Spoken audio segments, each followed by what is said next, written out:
¿Qué te ha parecido la actividad? Muy bien, muy chula. ¿Qué tal la sensación de estar debajo del agua, de poder moverte? ¿Te has podido Bien, me desplazar? he sentido muy cómodo, me he sentido muy cómodo en el agua y bien. La verdad que repetiría, sí.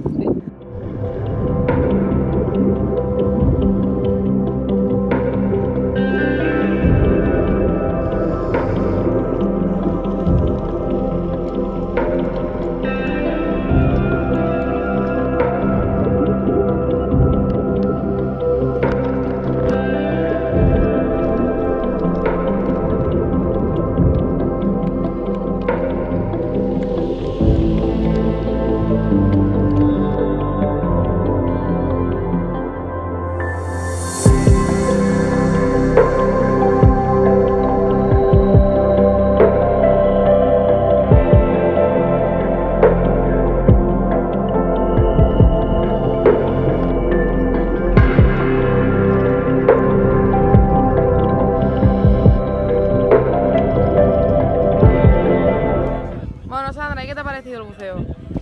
Realmente ha sido una experiencia muy buena.